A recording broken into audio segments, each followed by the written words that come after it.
एक ऐसी राक्षसी थी जिसके पास एक भयानक शक्ति थी। वो अपने इशारे पर पूरे के पूरे जंगल को हवा में उड़ाकर कहीं भी ले जा सकती थी। उसने अपनी इस ताकत से भगवान शिव के भक्तों को समुद्र के बीचों बीच कैद कर दिया था, लेकिन वो नहीं जानती थी कि उसकी यही गलती महादेव के 8वें ज्योतिर्लिंग के जन्म का कारण बनेगी। आखिर कौन थी वो और महादेव को जमीन फाड़कर वहाँ क्यों आना पड़ा? इस कहानी की शुरुआत होती है दारुका नाम की एक राक्षसी से। वो कोई साधारण राक्षसी नहीं थी, वो उस भयानक कुल से आती थी जो राक्षसों और सांपों यानी नागों के खून से मिलकर बना था। इसलिए इनमें राक्षसों जैसी क्रूरता और सांपों जैसा झर दोनों था। लेकिन वो माता पार्वती की बहुत बड़ी भक्त थी।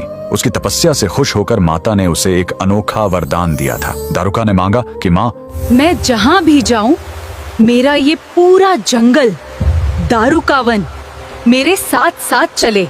माता ने तथास्तु कह दिया। बस फिर क्या था, दारुका को एक चलता फिरता जंगल मिल गया। दारुका और उसके पति दारुक ने अपनी शक्ति का गलत इस्तेमाल शुरू कर दिया। जब देवताओं ने उन पर हमला किया तो दारुका ने अपनी जान बचाने के लिए एक चाल चली। उसने माता के वरदान का इस्तेमाल किया और पूरे जंगल को उखाड़कर समुद्र के बीचों बीच ले गई। अब वो जंगल पानी से घिरा एक सुनसान टापू बन चुका था जहाँ कोई आ जा नहीं सकता था। वहाँ से गुजरने वाले जहाजों को वो लूट लेते थे। उसी दौरान उन्होंने शिवजी के परम भक्त सुप्रिय और उनके साथियों को पकड़ लिया और उसी जंगल वाले टापू पर कैद कर लिया। राक्षसों ने सुप्रिय को आदेश दिया कि वो शिवजी की पूजा छोड़ दें, लेकिन सुप्रिय नहीं माना। उसने वहां की मिट्टी से एक शिवलिंग बनाया और ओम नमः शिवाय का जाप शुरू कर दिया। राक्षस राजा को बहुत गुस्सा आया। उसने अपनी तलवार उठाई और सुप्रिय की गर्दन काटने के लिए आगे बढ़ा। तभी एक चमत्कार हुआ। अचानक जमीन फटी और वहां से साक्षात महाकाल प्रकट हुए। शिवजी का रूप इतना भयानक था कि राक्षसों के हाथ से हथियार छूट गए। महादेव ने पल भर में सारे राक्षसों को घुटने टेकने पर मजबूर कर दिया। शिवजी उन सब का वध करने ही वाले थे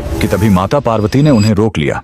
स्वामी, कृपया इन्हें छोड़ दीजिए, ये मेरे भक्त हैं। शिवजी मान गए।